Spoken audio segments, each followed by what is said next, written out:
Alright, here we go. We got a 95 series. Not many people asking about these anymore, but and we don't see them anymore. But let's just have a bit of a look around just for old time's sake, eh? And we'll just, I don't know what this video is about, but at least then I can say, yeah, I did a video on a 90 series. Right, so what do we got? Yeah, you know, same old. We got a diff. What do we got? It's a little bit damp along the bottom, no big deal. What's going on there? Probably oil spraying from somewhere further forward. We'll check that out. Now we've got a rear Dobson shocker leaking here as well. So one of the very few. I don't want to make it look bad or anything, but it is what it is. Oh, should I edit that? Cut it out. Let's check the other one, see if that's leaking as well. No, you can see it's been well used. Bit of flex going on there, all flexed up. Yeah, it's been hit by some rocks and that, so it's been used. Okay. Right, but that oil, I reckon that's blowing off from the front of the car. Now this is a leaking shocker, so yeah, these look like they've done their time anyway.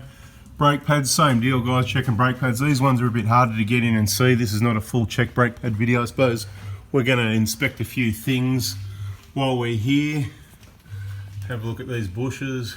Yeah, they look alright. Car's a bit rusty here and there, but you know, I wish I knew what year it was. 96, mate, what do you want in 24 years? 24 years, not last week. Okay, we've got, oh, look at this. Nice new transfer case. I think this owner's a bit fussy, mate. New transfer case, new gearbox. Bloody, look at this, and oil leaking everywhere. We suspected that, but I don't know if it's blowing that far back and you've washed it. Would that be right? I didn't wash back there. Oh my God, okay, so there's a bit of oil here as well. So someone, guys, I've got a bit of a story to tell you. I've got to say, for those people that saw the Craig from Tassie and Jason, H&M, whatever, Dodgy Brothers we'll call it, at the end of the day, I reckon we've got another story with another Craig where someone that's even worse in Sydney, you know, but that'll be in another video, unfortunately. Look at that. Oh my God. There's an extra bracket, there's a line, that someone's been really rough with that. So the fluid line that goes from the clutch master cylinder to the slave cylinder, it's been quite bent up a little bit, and there's an extra bracket dangling there that obviously belongs somewhere further up, and I'm not the guy to ask because it's been too long. I can't remember what these look like. Just checking out a bit of an oil leak, but I'm going to go and see if I can put the car a little bit higher because I can't even see anything underneath this at the moment. So yeah, let's hold the up button until further notice, until it hits the roof. Keep going until it hits the roof. Did it stop on its own? Oh, can you press the green button please and hold it? That's it, beautiful, thank you. It's always good to have an assistant handy. Right, while we're at it, is this an extra guard or something? Or what's... No. Oh no, okay. Just trying to remember, there is, when people go off-road with these, just trying to work out the part that gets broken. It's all around here, it's this, right? So these plastic guards don't really do much. I'm just going to sort of show you there's a plastic guard there, and up above that, I'm not the expert on it again, but I've had people out on trips with us with these vehicles, and different people, more than once, break at least one of these fuel lines off here somewhere. So if you do have a 90, and I assume that it's the V6 is the only problem, maybe the diesels are the same, happen to be both petrols that and fuel is leaking out everywhere, you might want to get yourself an aftermarket guard to protect this gear here because they do get hit. So there's your little tip for watching the 90 series video. Yeah, so we're mainly having a look at all this new gear, which was meant to be pretty exciting to have a look at, but you know, it all comes down to who's put it in and that sort of thing as well. Maybe a bit of a checking over the week, but there's an oil leak, so I'm just going to have a look around and see what we can see that looks a bit NQR. NQR is not right, not quite right, like that supermarket NQR. There's plenty of NQR going on. Okay, so is this meant to be a new engine? I don't even believe it, mate. This isn't a new engine. I don't believe it. No. The NCAT paperwork, there's going to be more money and details getting added to the NCAT paperwork by the time we get to the end of this. Doesn't look like a new block to me unless Toyota used touch-up paint to spray black and it's all cracky. I know what Toyota stuff looks like, and that ain't it, I don't reckon. But anyway, we're looking at this oil. Like, there's oil in that wiring loom there. Bit of oil sitting on there. It's not coming from the crank seal. Nothing is wet up above. Just having a good look around, guys. I started the video before I even looked at the car. I haven't looked at anything. Oh, what's going on with that belt there? See that belt starting to go to pieces on the bottom of the harmonic balancer there? See there's sort of fibres hanging out there. That's So- a whole belt. This thing's got a supercharger on it, guys. So we're not talking Toyota reliability anymore. Sorry, but you know, we call a spade, guys. Sorry if you don't like it, but a lot of people do like it. So that's how we roll. We say it how it is.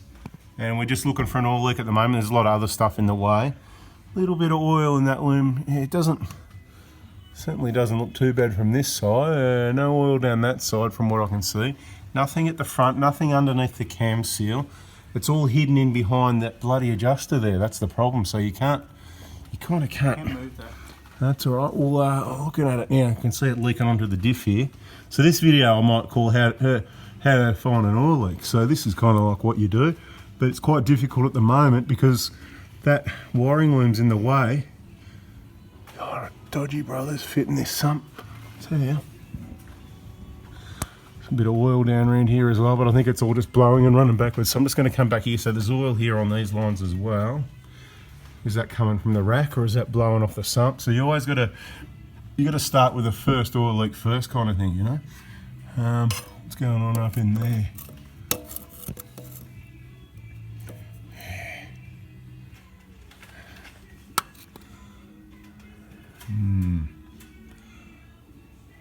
So the new gearbox doesn't come with a new bell housing, obviously, is that right? Yeah. Is that meant to be new, really? Yeah, I've got a... I reckon it comes with this isn't new, this isn't a new gearbox. That's been painted as well, mate. Rico new, maybe, but it's not new. It's not new. No way, mate. This is what I'm talking about. This is where looking at cars for a couple of decades or so, you get to know what's what. And, you know, I always want to reserve the right to be wrong because, yeah, I guess I'm wrong sometimes, but at the end of the day, I'm looking at what's meant to be a new gearbox and I'm seeing that middle bit there. That's basically everything in the gearbox sits in that when you pull the casing off. And what do you call it? What do you call it? Oh, nah. I know what Toyota stuff looks like. Nah, I could be wrong. I'm going to say I could be wrong, but my money's on. This was not a new gearbox. I'm looking at the bolts. I know the quality of Toyota bolts. Now, when I took materials, I can look at the chassis of a Toyota that's had the paint sprayed off it like there. See how piddly there's bug. That's 24 years of rust. See, there's nothing like chevron, right? Right, 24 years of rust where there's the covering of the quality steel. This is what I'm talking about, quality. Let's compare quality steel. Now, can I ask how old these recovery points are, please? How old are these recovery points? 18 months, 2 years. So they're only 18 months old. Obviously the coating is crap, but you can see the rust on it is extensive in a short period of time. But yet we come to the chassis here that's had no paint on it from whatever around the welds there. I see that's quite a bit, but there's no massive amount of rust. It's quality materials, you know what I mean? Anyway, back to this. So looking at this, I'm kind of going, well, nah, the heads of the bolts, the switch, you know, in every way. It was in 2 pieces. I can see the spray, you know, the spray on one side of the bolt here, you know, so we've got rust here, it's been sprayed there. It's just the finish, the material, the whole case doesn't look like. So nah, not a new gearbox, that's rubbish as well. You got some changeover from somewhere, transfer case. Let's have a look at that now. Same story, you can tell by the bolts, the spray over the plug. Toyotas, they don't come. That came with a tag attached to the top. Yeah, I'm not worried about the tag. Toyota transfer cases don't come with bolts that have been sprayed over the top of, and that includes these ones at the side here as well. That is not, no. If I was an expert on anything, right, I'd say no way, that is not a new transfer case, not a new gearbox, and not a new engine. So kind of like triple shafted, unfortunately. Anyway, try and work out what this oil leak is at least. A new Toyota motor would probably come with a sump on. The 1KDs do, they're the only ones we know about. It's the only new Toyota motor that I've purchased, and we've purchased a number of them, so they're the ones we know a fair bit about. Let's try and get up here and see in the video what's going on, if there's any. Have a look at this video later on the big screen, see if we spot anything. You guys in the comments, you can let us know what this oil leak's coming from on the V6 90 series 3.4 litre. What do you call these engines again? A what? What are 5V ZFE. 5V ZFE, that's the one, right? if you've had one of these and you've got a bit of oil at the front, seems to be coming from the driver's side front corner. Is it the sump? I'm just sort of having a look at it. It kind of looks wet in there, right? That's what I'm thinking. That's disappointing, but I've got to say I can't see any oil above it, and it is right in the groove there. So from looking at that, my money's on the sump gasket. Right, and here's the good news, you could probably almost reseal it in the car without doing too much. Not much room to move, I don't know.